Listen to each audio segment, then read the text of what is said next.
कृष्णाय वासुदेवाय हरये परमात्मने प्रणतः क्लेशनाशाय गोविंदाय नमो नमः। मार्गशीर्ष मास के शुक्ल पक्ष की एकादशी को मोक्षदा एकादशी, मौन एकादशी, गीता जयंती के नाम से जाना जाता है। एकादशी तिथि का आरंभ 10 व 11 दिसंबर 2024 मंगलवार की रात 12:44 पर हो जाएगा एवं 11 दिसंबर 2024 बुधवार की रात 10:22 पर एकादशी तिथि समाप्त हो जाएगी। सूर्योदय व्यापिनी द्वादशी युक्त शुद्ध हरिवासर मोक्षदा एकादशी व्रत एवं गीता जयंती महापर्व 11 दिसंबर 2024 बुधवार के दिन ही रहेगी। इसी दिन सभी को व्रत रखना है एवं इस व्रत का पारणा 12 दिसंबर 2024 गुरुवार की सुबह 7:26 से 9:26 के बीच में आपको कर लेना चाहिए। विष्णु एकादशी गीता तुलसी विप्रधे नवः असारे दुर्ग संसारे शतपदी मुक्तिदायिनी, अर्थात भगवान श्री हरि विष्णु जी का पूजन करना, एकादशी का व्रत रखना, गीता जी का पाठ करना, तुलसी जी का पूजन एवं दर्शन करना, ब्राह्मणों की सेवा करना, दान करना, भोजन कराना, गौ माता की रक्षा व सेवा करना, यह 6 कार्य इस कठिन संसार सागर को पार कराने हेतु मुक्तिदायक बताए गए हैं। पूरे वर्ष में 24 एकादशी आती है, लेकिन जिस साल अधिक मास या पुरुषोत्तम मास आता है उस साल 2 एकादशी अधिक, यानी कुल मिलाकर 26 एकादशी आती है। प्रत्येक महीने में 2 बार, एक कृष्ण पक्ष और दूसरी शुक्ल पक्ष। दोनों ही एकादशियों का भिन्न भिन्न महत्व हमारे पुराणों एवं धर्म ग्रंथों में बताया गया है। एकादशी का व्रत भगवान श्री लक्ष्मी नारायण जी का परम प्रिय व्रत है। एकादशी का व्रत करने मात्र से मनुष्यों के कई जन्मों के पाप जड़ से नष्ट हो जाते हैं तथा उनके पुण्य का उदय होता है। जब मनुष्य के जन्म जन्मांतर के पाप नष्ट हो जाते हैं तभी उन्हें सांसारिक एवं भौतिक सुखों की प्राप्ति होती है। जो भक्त एकादशी का व्रत करते हैं उनको दशमी से लेकर द्वादशी तक कुछ महत्वपूर्ण नियमों का पालन अनिवार्य रूप से करना चाहिए। दशमी के दिन एक समय शुद्ध एवं सात्विक भोजन करें। इस दिन चावल, शहद, लहसुन, प्याज, मांस, मदिरा, मसूर दाल, कटहल की सब्जी का उपयोग नहीं करना चाहिए। दशमी के दिन पराये अन्न अर्थात दूसरे के घर का भोजन बिल्कुल नहीं करना चाहिए। ब्रह्मचर्य व्रत का पालन करना चाहिए। एकादशी के दिन सुबह जल्दी उठकर स्नान करके पूजा अर्चना कर एकादशी व्रत का संकल्प धारण करें। हे कमल नयन भगवान अच्युत, मैं एकादशी के दिन निराहार रहकर दूसरे दिन ही भोजन करूंगा। इस तरह भगवान से प्रार्थना करें, सूर्य भगवान को अर्घ्य दें, माता पिता को प्रणाम करें, तुलसी जी का पूजन एवं दर्शन करें, गौ माता का पूजन करें। इसी दिन अन्न नहीं खाना चाहिए, केवल फलाहार करें। सर्वोत्तम फलाहार गाय का दूध व फल होते हैं। झूठ ना बोलें, क्रोध ना करें, लड़ाई झगड़ा एवं वाद विवाद बिल्कुल ना करें। ब्रह्मचर्य व्रत का पालन करते रहना चाहिए। दाढ़ी कटिंग व शेविंग ना करें। किसी का भी आप अपमान या अनादर ना करें। दिन में ना सोए, रात्रि जागरण करें। पूजन पाठ करके ब्राह्मण के मुख से ही एकादशी व्रत कथा का श्रवण करें। कथा सुनने के बाद यथाशक्ति उन्हें दान दक्षिणा भी प्रदान करें। शुभ मुहूर्त के अगले दिन व्रत का पारणा करें। और इस बार मोक्षदा एकादशी 11 दिसंबर 2024 बुधवार को है। पारणा का समय, व्रत खोलने का समय 12 दिसंबर 2024 गुरुवार की सुबह 7:26 से लेकर 9:26 के बीच में आपको कर लेना चाहिए। सनातन हिंदू धर्म में मोक्ष को मनुष्य जीवन का लक्ष्य माना जाता है। आत्मा कर्म अनुसार मनुष्य जीवन पाती है। इसका मुख्य उद्देश्य सत्कर्म कर मोक्ष गति की प्राप्ति है। इसलिए मानव जीवन को अन्य योनियों में सबसे अधिक महत्वपूर्ण माना जाता है। मान्यता है कि मोक्ष प्राप्ति के लिए बिना मनुष्य को बार बार इस संसार में आना पड़ता है। पद्म पुराण में मोक्ष की चाह रखने वाले प्राणियों के लिए मोक्षदा एकादशी व्रत रखने की सलाह दी गई है। इस व्रत का उद्देश्य पितरों की मुक्ति दिलाना है। इससे मनुष्य के पूर्वजों को मोक्ष गति मिलती है। उनके कर्मों एवं बंधनों से उन्हें मुक्ति मिलती है। श्रीहरि के प्रताप से मनुष्य के पापों का नाश होता है। मनुष्य के मृत्यु के बाद उसका उद्धार होता है। मोक्षदा एकादशी के दिन अन्य एकादशी की तरह ही व्रत करने का विधान है। मोक्षदा एकादशी से एक दिन पहले यानी दशमी के दिन सात्विक भोजन करना चाहिए तथा सोने से पहले भगवान विष्णु का स्मरण करना चाहिए। मोक्षदा एकादशी के दिन सुबह स्नान आदि से निवृत्त होकर पूरे घर में गंगाजल छिड़ककर घर को पवित्र करना चाहिए। इसके बाद भगवान विष्णु की पूजा अर्चना करनी चाहिए। पूजा में तुलसी के पत्ते अवश्य शामिल करना चाहिए। पूजा करने के बाद भगवान विष्णु के अवतारों की कथा का पाठ करना चाहिए। मोक्षदा एकादशी की रात्रि को भगवान श्री हरि विष्णु जी का भजन कीर्तन करना चाहिए। द्वादशी के दिन पुनः विष्णु जी की पूजा अर्चना कर ब्राह्मणों को भोजन कराकर उन्हें दान दक्षिणा देकर विदा करना चाहिए। अतः अंत में परिवार के साथ बैठकर उपवास खोलना चाहिए।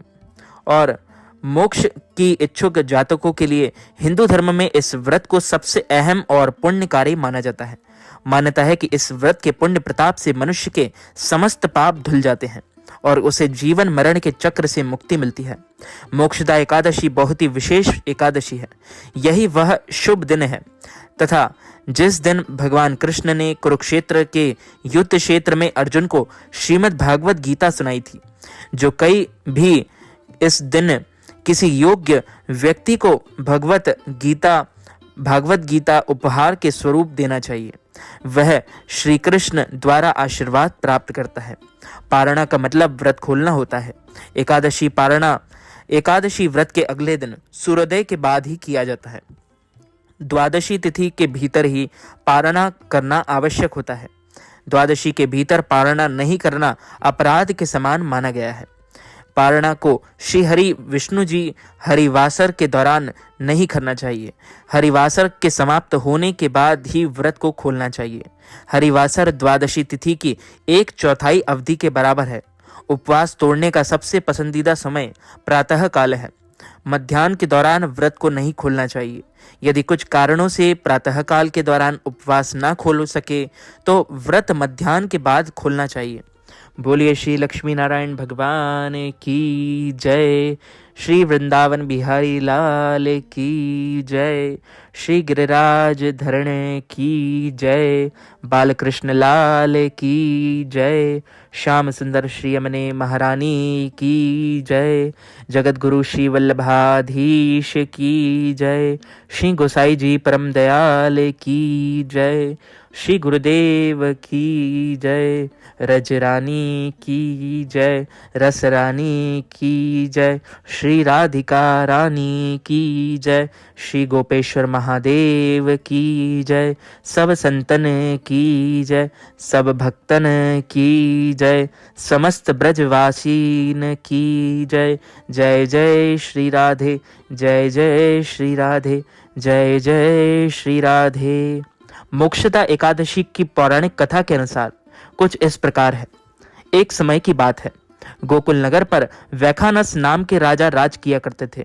ये बहुत ही धार्मिक प्रकृति के राजा थे। प्रजा भी सुख चैन से अपने दिन बिता रही थी। राज्य में किसी भी तरह का कोई संकट नहीं था। एक दिन क्या हुआ कि राजा वैखानस अपने शयन कक्ष में आराम फरमा रहे थे। तभी क्या हुआ कि उन्होंने एक विचित्र स्वप्न देखा, जिसमें वे देख रहे थे कि उनके पिता जो मृत्यु को प्राप्त हो चुके थे, नरक में बहुत कष्टों को झेल रहे थे। अपने पिता को इन कष्टों में देखकर राजा बेचैन हो गए और उनकी निद्रा भंग हो गई। अपने स्वप्न के बारे में रात भर राजा विचार करते रहे, लेकिन कुछ समय नहीं आया। तब उन्होंने प्रातः काल ही ब्राह्मणों को बुलवा लिया और बुलवा भेजा। ब्राह्मणों के आने पर राजा ने उन्हें अपने स्वप्न से अवगत करवाया। ब्राह्मणों को राजा के स्वप्न से यह तो आभास हुआ कि उनके पिता को मृत्यु पर्यंत कष्ट झेलने पड़ रहे हैं, लेकिन इससे वे कैसे मुक्त हो सकते हैं। इस बारे में कोई उपाय सुझाने में अपनी असमर्थता जताई।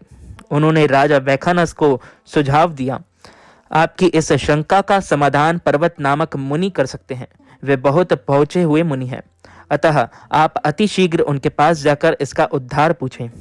अब राजा वैखानस ने वैसा ही किया और अपनी शंका को लेकर पर्वत मुनि के आश्रम में पहुंच गए।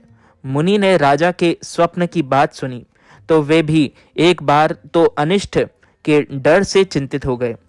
फिर उन्होंने अपनी योग दृष्टि से राजा के पिता को देखा। वे सचमुच नरक में पीड़ाओं को झेल रहे थे। उन्हें इसका कारण भी भान हो गया। तब उन्होंने राजा से कहा कि हे राजन, आपके पिता को अपने पूर्व जन्म पाप कर्मों की सजा काटनी पड़ रही है। उन्होंने सौतेली स्त्री के वश में होकर दूसरी स्त्री को सम्मान नहीं दिया और उन्होंने रति दान का निषेध किया था। तब राजा ने उनसे पूछा, हे मुनिवर, मेरे पिता को इससे छुटकारा कैसे मिल सकता है? राजा ने ऐसा ही किया और अब पर्वत मुनि ने उनसे कहा कि राजन, यदि आप मार्गशीर्ष शुक्ल एकादशी का विधि विधान पूर्वक व्रत करें तो उसके पुण्य प्रताप को अपने पिता को दान कर दें तो उन्हें मोक्ष गति मिल सकती है। राजा ने ऐसा ही किया। विधि पूर्वक विधान पूर्वक मार्गशीर्ष एकादशी का व्रत कर उसके पुण्य को अपने पिता को दान करते ही आकाश से मंगल गान होने लगा। राजा ने प्रत्यक्ष देखा कि उसके पिता वैकुंठ में जा रहे हैं। उन्होंने कहा कि हे पुत्र, मैं कुछ समय स्वर्ग का सुख भोग कर मोक्ष को प्राप्त हो जाऊंगा। यह सब तुम्हारे उपवास से संभव हुआ। तुमने नारकीय जीवन से मुझे छुटकारा सच्चे अर्थों में पुत्र होने का धर्म निभाया है। तुम्हारा कल्याण हो पुत्र। राजा द्वारा एकादशी का व्रत रखने से उसके पिता के पापों का क्षय हुआ और उन्हें मोक्ष गति की प्राप्ति हुई।